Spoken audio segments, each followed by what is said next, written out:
बिस्मिल्लाहिर्रहमानिर्रहीम। अस्सलाम वालेकुम। इन्फो टीवी में खुश आमदीद। आज 23 जून 2025 बरोज़ सोमवार सऊदी अरब की ताज़ा तरीन खबरों के साथ मैं हूँ वसीम। अगर आप भी सऊदी अरब के गैर मुल्की हैं तो आप इन्फो टीवी को सब्सक्राइब कर सकते हैं, बेल आइकन को प्रेस कर लीजिए। आज के न्यूज़ बुलेटिन को मुकम्मल देख के शुरू करते हैं पहली खबर के साथ। सऊदी वली-अहद के जीसीसी रहनुमाओं से राब्ते खित्ते की सूरत हाल पर तबादला ख्याल किया गया।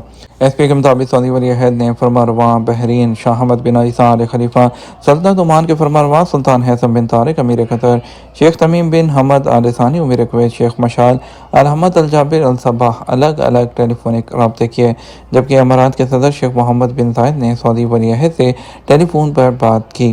खित्ते की ताज़ा तरीन सूरत हाल, ईरान पर इसराइली हमलों के साथ और अमरीका की जानब से ईरान की जौहरी तंजीबात को निशाना बनाए जाने से मुतल्लिक तबादला ख्याल किया गया। ईरान की जौहरी तंजीबात को निशाना बनाने पर हमें तशवीश है। सऊदी अरब ने ईरान में पेश आने वाले हालात और ख़ास तौर पर अमेरिका की जानब से ईरानी जौहरी तंजीबात को निशाना बनाने पर गहरी तशवीश का इजहार किया है। सऊदी प्रेस एजेंसी के मुताबिक सऊदी अरब ने इस मौके पर अपने साबका बयानात का अयादा किया है जो 13 जून 2025 को जारी किया गया था, जिसमें इस्लामी जमहूरिया ईरान की खुद मुख्तारी की खिलाफ वर्जी की मजम्मत और उस पर शदीद रद्द अमल का इजहार किया था।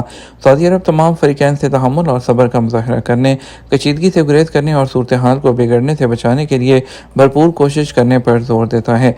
सऊदी अरब बैनुल-अक़वामी बरादरी से अपील करता है कि वो इस इंतहाई हसास मरहले पर अपनी कोशिशों को तेज़ करे ताकि सियासी हल तक पहुँचा जा सके जो इस बहरान का खात्मा करे और खित्ते में सलामती और इस्तेहकाम के एक नए बाब का आगाज़ मुमकिन बना सके। सऊदी अरब और खलीजी मुल्कों में ताबकारी के कोई असरात नहीं पाए गए।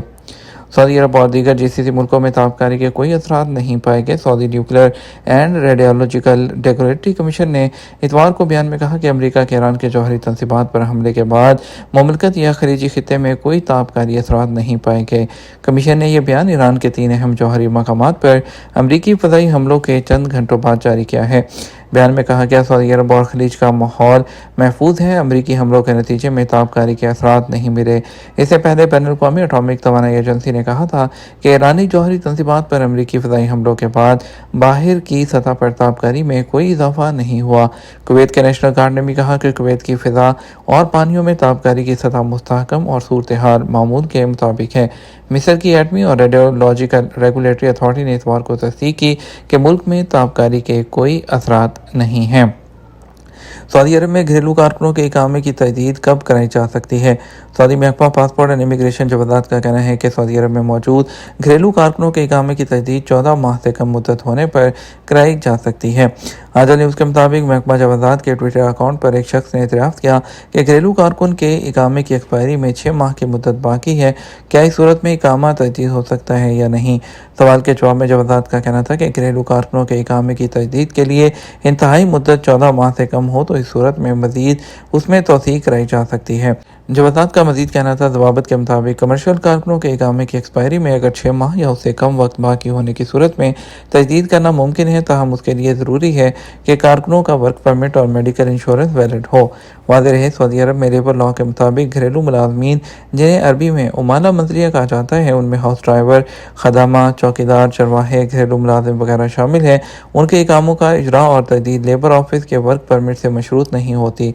घरेलू कारकुनों के इकामे की जिम्मेदारी महकमा जवादात की होती है, जहाँ से उनके इकामे का इजरा और तजदीद कराई जाती है। दूसरी जानब कमर्शियल कारकुनों के इकामों का इजरा और तजदीद से पहले लेबर ऑफिस से वर्क परमिट जारी कराया जाता है, जिसके बाद इकामे जारी किए जाते हैं। कमर्शियल कारकुनों के इकामे के लिए वर्क परमिट के साथ मेडिकल इंश्योरेंस लाजमी होता है। इस कैटेगरी में शामिल कारकुनों के इकामे की तजदीद 3 माह, 6 माह, 9 माह और 12 माह के लिए कराई जा सकती है, जबकि घरेलू कारकुनों के इकामों की तजदीद तिमाही बुनियाद पर नहीं होती। ताइफ के अंगूरों की मुमलकत की मार्केट में मकबूलियत। सऊदी अरब के इलाके ताइफ में अंगूरों की पैदावार और उसकी मार्केट में मकबूलियत में इजाफा हुआ है। पायदार ज़राई तरक्याती मनसूबे के रीफ अल सऊदिया प्रोग्राम के तहत इलाकाई काश्तकारों और छोटे मज़ारीन को मुआवनत और मुशावरत फ्राहम की जाती है। मनसूबे का मकसद छोटे पैमाने पर ज़राई और दस्तकारी की सनत को फ़रोग़ देना है। एसपी के मुताबिक प्रोग्राम में ताइफ कमिश्नरी से ताल्लुक़ रखने वाले काश्तकार सलमान अल तबरकी ने बताया कि वो मुकामी अंगूरों के काश्तकार हैं। ताइफ के अंगूर और इलाकाई फल सऊदी अरब की मार्केट में गैर मामूली मकबूल हैं। انہوں نے بتایا وہ انگوروں کی بیلوں کے ساتھ طائف کے گلاب اور علاقائی پھلوں کی بھی کاشت کرتے ہیں۔ چھٹیوں کی بکنگ میں بڑے پیمانے پر منسوخیاں، ٹورسٹ میں تشویش پھیل گئی۔ سعودی عرب اور دیگر خلیجی ملکوں میں کام کرنے والی سیاحت اور ٹریول ایجنسیوں نے کہا کہ ایران میں امریکی فوجی حملے کے بعد سے چھٹیوں کی بکنگ میں بڑے پیمانے پر منسوخیاں ہوئی ہیں۔ سبق ویب سائٹ کے مطابق ٹریول ایجنسیز نے کہا کہ سعودی اور غیر ملکی ٹورسٹ جہاں کشیدگی کے قریب علاقوں میں سفر کیا جاتا ہے یا جن کی پروازیں ایران کے پڑوسی فضائی علاقوں سے گزرتی ہیں، گرمیوں کی چھٹیاں ان کی بکنگ میں بڑے پیمانے پر منسوخیاں اور التوا کر رہے ہیں۔ ریاض جدہ الخبر میں متعدد ٹریول ایجنسیز کا کہنا ہے کہ آج صبح سے ہی کسٹمرز کی جانب سے فون کالز کا سلسلہ شروع ہو گیا تھا۔ جیسے ہی ان حملوں کی خبریں پھیلنا شروع ہوئیں، مسافروں میں شدید تشویش پیدا ہو گئی، بالخصوص ان لوگوں میں جو ہفتے کے اختتام یا آئندہ ہفتے کے آغاز میں سفر کا ارادہ رکھتے ہیں۔ انہوں نے کہا کہ زیادہ تر درخواستیں یا تو فلائٹ کو اگلے اعلان تک مؤخر کرنے سے متعلق تھیں یا مکمل طور پر کینسل اور ری فنڈ سے متعلق تھیں۔ ریاض میں ایک بڑی سفری ایجنسی کے ڈائریکٹر کا کہنا ہے کہ چند گھنٹوں کے اندر حالات یکدم تبدیل ہو گئے۔ ہمیں 120 سے زیادہ کالز صبح کے وقت ہی موصول ہوئیں جس میں کسٹمر نے اپنی فلائٹ کینسل یا ڈیلے کرنے کی درخواست کی، حالانکہ بعض کو اگلے 48 گھنٹوں میں روانہ ہونا تھا۔ انہوں نے بتایا کہ زیادہ تر کینسلیشن ترکی، جارجیا، آذربائیجان اور مشرقی یورپ اور ایشیا کے لیے تھیں۔ جدہ میں ایک ٹریول ایجنسی کے انہوں نے بتایا کہ بہت سے کسٹمر جنہوں نے صرف 2 دن پہلے اپنی بکنگ کی تھی اب اپنے فیصلے پر نظر ثانی کر رہے ہیں یا سفری منزل تبدیل کرنے کی درخواست دے رہے ہیں۔ انہوں نے بتایا کہ UAE، مصر، انڈونیشیا، تھائی لینڈ ان متبادل منزلوں میں سے ہیں جن کے بارے میں اچانک سوالات میں اضافہ دیکھنے کو ملا کیونکہ یہ زیادہ محفوظ اور مستحکم سمجھی جا رہی ہیں۔ ایک خلیجی ایئر لائن نے بتایا کہ مسافروں کی سلامتی ہماری پہلی ترجیح ہے اور اس حوالے سے ہنگامی کمیٹیاں 24 گھنٹے خطرات کا جائزہ لینے اور پرواز کے راستوں میں ضروری تبدیلیاں کرنے پر کام کر رہی ہیں۔ ٹریول ماہرین کا کہنا ہے کہ اگر یہ کشیدگی جاری رہی تو سیاحت اور ہوابازی کے شعبوں میں بڑی تبدیلی آ سکتی ہے، جس سے آپریشنل منصوبوں پر نظر ثانی، مسافروں کو متبادل آپریشن سے آگاہی کرنے کی مہم تیز کرنے اور بکنگ کی منسوخی اور تبدیلی سے متعلق پالیسیز میں مزید لچک پیدا کرنے کی ضرورت پڑے گی۔ اقلا السکور میں 4 سالہ بچہ گٹر میں گر کر جاں بحق ہو گیا۔ اقلا السکور میں گزشتہ شام 4 سالہ بچہ گٹر میں گر کر ہلاک ہونے کا افسوسناک واقعہ پیش آیا ہے۔ سبق ویب سائٹ کے مطابق بچہ اپنے گھر کے صحن میں زیر زمین واقع گندے پانی کے ٹینک کے قریب کھیل رہا تھا کہ جس کا ڈھکن درست طریقے سے بند نہیں تھا۔ کسی وجہ سے گٹر کا ڈھکن ٹوٹ گیا اور بچہ ٹینک میں گر کر ڈوب گیا۔ اطلاع ملنے پر محکمہ شہری دفاع کی امدادی ٹیمیں موقع پر پہنچ گئیں اور بچے کو نکالنے میں کامیاب تو ہو گئیں مگر تب تک بچہ اپنی جان کی بازی ہار چکا تھا۔ ارر سرحدی چوکی پر حجاج میں قرآن پاک کے نسخے تقسیم۔ شمالی سرحد اور حدود ارر سے وطن واپس جانے والے حاجیوں میں قرآن مجید کے نسخے تقسیم کرنے کا سلسلہ جاری ہے۔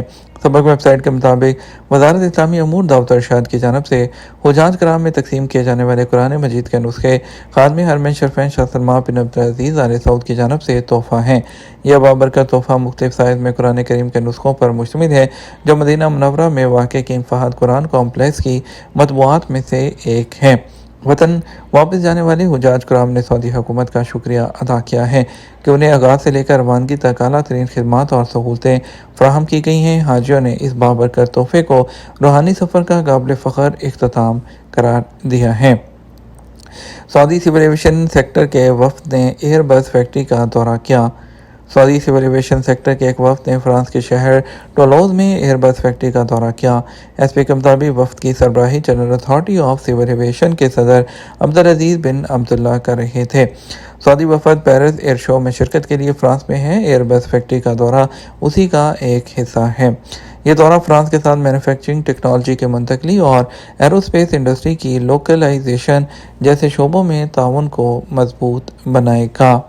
میڈیکل کی طالبات نے سعودی شہری کی جان بچا لی۔ سعودی عرب کے علاقے خمیس مشید کے ایک سیاحتی مقام پر اپنی فیملی کے ساتھ آنے والی میڈیکل کے تیسرے سال کی 2 سعودی طالبات نے ایک شہری کی جان بچا لی۔ العربیہ کے مطابق تفریح کے لیے آنے والا سعودی شہری اپنی فیملی کے ساتھ کھانا کھا رہا تھا کہ اچانک اس کے گلے میں کچھ پھنس گیا جس سے اس کی سانس رکنے لگی۔ یہ صورتحال دیکھ کر دونوں طالبات فوری طور پر وہاں پر پہنچی اور ایک نے فوری مداخلت کرتے ہوئے ابتدائی طبی مدد فراہم کی جبکہ دوسری طالبہ نے ہلال احمر کو ٹیلی فون کیا۔ ہلال احمر کے آنے تک متاثرہ شخص کی سانس قدرے بحال ہو چکی تھی، تاہم اس کی حالت مکمل طور پر نہیں سنبھلی تھی۔ ہلال احمر کے عملے نے اسے طبی امداد اور آکسیجن فراہم کی، جس کے بعد اس کی حالت بہتر ہو گئی۔ سعودی شہری کی جان بچانے والی میڈیکل کی طالبات ناردین اور دارین دونوں بہنیں ہیں اور کنگ خالد یونیورسٹی میں زیر تعلیم ہیں۔ یہ ہمارا اب تک کا نیوز بلیٹن۔ مزید اور اہم خبروں کے لیے ہمارا شام 6 بجے کا نیوز بلیٹن دیکھیے گا۔ السلام علیکم۔